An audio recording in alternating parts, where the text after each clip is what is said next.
پیاوێک لە بەنی سەلەمە هاتە خزمەتی پێغەمبەر عەلەیهی سەڵات وسەلام فەرمووی ئایا هیچ چاکەیەک ماوە لەسەر شانم بۆ دایک و باوکمی ئەنجام بدەم لە دوای مردنیان؟ پێغەمبەری خوا صلی الله علیه وسلم فەرمووی بەڵێ. بۆیە توی بەڕێز واجبە لەسرت مادام دایک و باوکت لە ژیاندا نەماون چۆن لە دنیادا چاکەکار بی لەگەڵیانە ئەبێ ئاواش لە دوای مردنیان چاکەکار بی لەگەڵیانە. یەکەم شت لە بیرت نەچێ بەڕێزم الاستغفار لهما.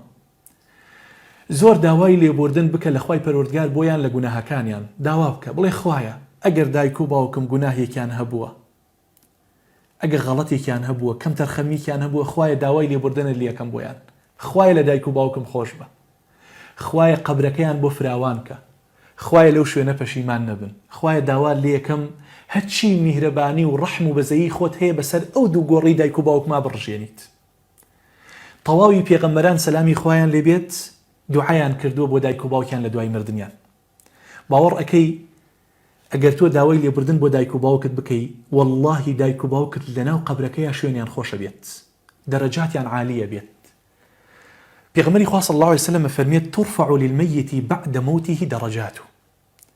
دوای ئەوەی کەوا دایک و باوک دەکەنە ناو گۆڕەوە خۆیان بە چاوی خۆیان ئەبینن مرتبەیان بەرزە بێتەوە، دەرەجاتیان بەرزە بێتەوە، شوێن و مەئوا و جێگەیان خۆش ئەبێت، مرتاح بن لە ئەو قەبرەیە. پرسیار ئەکەن ئەی ڕەبی ئەی شەیئین هاذی، ئەمە چ نیعمەتێکە، ئەمە بەچی ئێمە بەدەستمان هێنا؟ خۆ کردەوەکانی ئێمە بەڕاستی شیاوی ئەو نەبوو ئاوا ئێستا ئێمە شوێنمان خۆش بێت. فيقال ولدك استغفر لك رواه البخاري. ئەوە مناڵەکەتە کچەکەتە کوڕەکەتە ئیستیغفارت بووەکە داوای لێبوردنێ بووەکە لای خوای پەروەردگار بۆیە ئاوا ئێستا دەرەجاتت بەرزە بێتەوە کە کاتێک ئەچنە بەهەشتەوە إن الله عز وجل يرفع الدرجة للعبد الصالح في الجنة. لبهشتا مرتبيان برزە بێتەوە فيقول يا رب أنى لي هذه، دایکت باوکت ئەڵێ خوایە گیان ئەم مرتبەیە چیە لە بەهشتا داوتە بە من؟ فيقول خوای گەورە پێی ئەفەرمێت باستغفار ولدك لك، ئەوە ئیستیغفاری مناڵەکانی تۆ بوو بۆ تۆ، کچەکەت کوڕەکەت ڕۆژانە داوای لێبوردنیان لە خوای پەروەردگارە کرد بۆ تۆ، داوایانە کرد خوای پەروەردگار لە تاوانەکانت خۆش بێ، بۆیە ئێستا لە بەهشتا ئاوا دەرەجاتت بەرزە. دووەم شت لە بیرت نەچێت الدعاء لهما.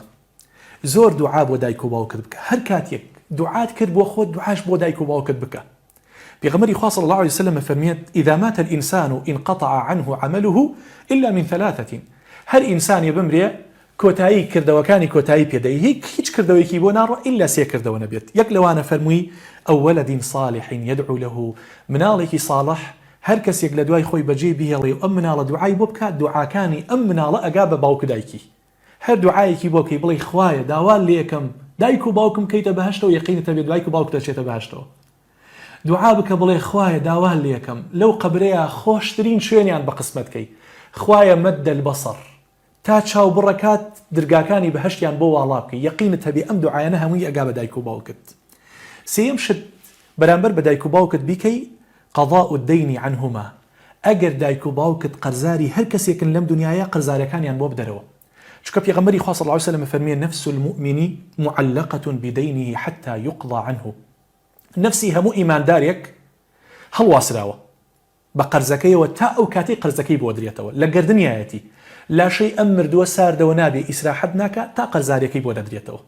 پێغەمبەری خوا صلی الله عليه وسلم فەرمووی يغفر للشهيد كل ذنب إلا الدين. شەهید ئەوەی لە پێناو خوایە خەڵتانی خوێ نەکرێت، لەگەڵ یەکەم قەترە خوێنیا خوای گەورە لە هەموو گوناهێکی خۆشە بێ، تەنها لە قەرز. خوای گەورە لە قەرز خۆش نابێت چکەم ئەو حەق الناس ئەبێ بدرێتەوە. چوارەم شت قەضاء النذور عنهما. ئەگەر نەزرێکیان کردووە لە دنیادا و نەزرەکەیان بەجێ نەهێناوە ئەبێ نەزرەکەیان بۆ جێبەجێ بکەی. بۆ نمونە دایکت دوتوەتی واللهی ئەبێ مانگێ لە سەریەکە بە ڕۆژوو بوو، یا باوکت دوتوەتی ئەبێ حەیوانێ سەر بڕم، ئەبێ لە دوای مردنیان ئەگەر جێبەجێیان نەکردووە تۆ مانگێک لە باتی دایکت بە ڕۆژوو بیت، یا ئەو مەڕی کە باوکت کردوێتە نەزر بەڵام جێبەجێی نەکرد لە ژیاندا بوو ئەبێت تۆ بۆی جێبەجێ بکەیت.